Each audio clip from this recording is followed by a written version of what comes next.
বাংলাদেশে এসে প্রত্যেক টিমই ফর্মে ফিরে যায়। জিম্বাবুয়ে তার মধ্যে অন্যতম। আপনি জিম্বাবুয়ে না, আপনি জিম্বাবুয়েকে অস্ট্রেলিয়া মনে করতে পারেন বাংলাদেশের জন্য। জোকস অ্যাপার্ট, বাংলাদেশ খুব বাজে ক্রিকেট খেলছে, খুব বাজে ক্রিকেট খেলছে। একই সঙ্গে বাংলাদেশের যে বাঞ্চ অফ প্লেয়ার্স, সত্যি কথা বলতে যে আপনার যখন ভালো প্লেয়ার ডিসপোজালে না থাকবে তখন আপনি যত চেষ্টাই করুন আপনি পারবেন না। আপনি যদি বাংলাদেশ টিম থেকে এখন এই মুহূর্তে পিক করতে হয় যে গ্লোবাল স্ট্যান্ডার্ডে টপমোস্ট কোয়ালিটির প্লেয়ার যারা গ্লোবাল স্ট্যান্ডার্ডে অন্য একটা বেটার টিমে খেলার যোগ্যতা রাখে, লেটস সে বাংলাদেশের একজন প্লেয়ার যে Australia, England, India, south Africa টিমে খেলার যোগ্যতা রাখে, আপনি দুটো প্লেয়ারের নাম বলতে পারবেন? পারবেন না। আমি কিন্তু পারবো না, বা সাহস করে বলবো না যে ভাই আমাদের ওই প্লেয়ারটা অস্ট্রেলিয়া টিমে খেলার যোগ্যতা রাখে।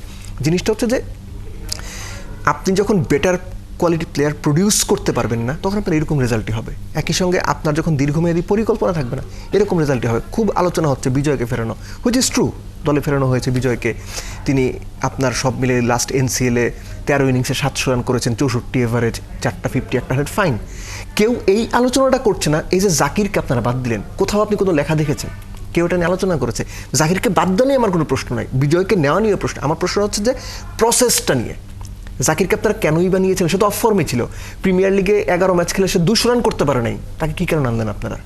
তখনই তো তাকে বাদ দেওয়া উচিত ছিল। আপনারা কিন্তু তাকে এনেছেন, তাকে যে কোনো ম্যাচ না খেলিয়ে বাদ দিলেন, এরপরে জাকির আবার কোনো কিছু না করেই যে দলে ফিরবেন না তারও গ্যারান্টি না। আমি বলছি যে পুরো ক্রিকেট যে সিস্টেমটা আছে এই সিস্টেমটা যেভাবে রান করার কথা ভালো স্ট্যান্ডার্ডে নিয়ে যাওয়ার জন্য, স্ট্যান্ডার্ড সেট করার জন্য সিস্টেমটার মধ্যে অনেক কিছু অনুপস্থিত। আর সেই অনুপস্থিত ব্যাপারগুলোর একটা সামষ্টিক ব্যর্থতার প্রমাণ দেখি আমরা ক্রিকেট মাঠে।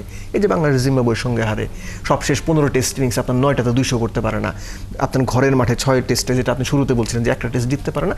এগুলো হচ্ছে বাংলাদেশ ক্রিকেট বোর্ড কী কী কাজ করছে, কী ধরনের কাজ করছে সেটা রিফ্লেকশন মাঠের ক্রিকেট। আমরা তো শুধুমাত্র দেখতে পাচ্ছি এখন প্রশাসনিক কাজ নিয়ে বাহবে ব্যস্ত। ফারুক আহমেদ ব্যস্ত, তিনি দুদককে সহযোগিতা করছেন। নাজমুল আবেদিন ফাহিম, তিনি আসলে দেখা যায় যে তার যে কমিটি রয়েছে সেটা নিয়ে তিনি ব্যস্ত।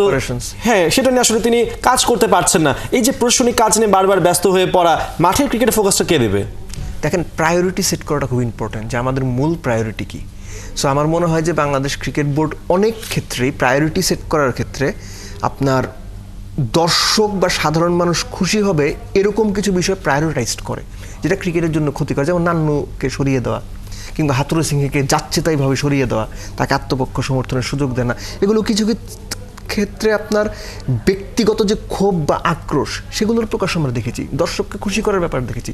এখন 71 টেলিভিশন কিভাবে চলবে 71 কর্তৃপক্ষ ঠিক করবে। আমি দেব চৌধুরী বাইরে বসে কি বলছি সেটা নিয়ে। ক্রিকেট বোর্ড অনেক ক্ষেত্রে বাইরের মানুষের কথায় প্রভাবিত হয়ে যে সিদ্ধান্ত নেয় এবং এগুলো ক্রিকেটের জন্য ব্যাকফায়ার করে, এটার ভুরি ভুরি উদাহরণ রয়েছে।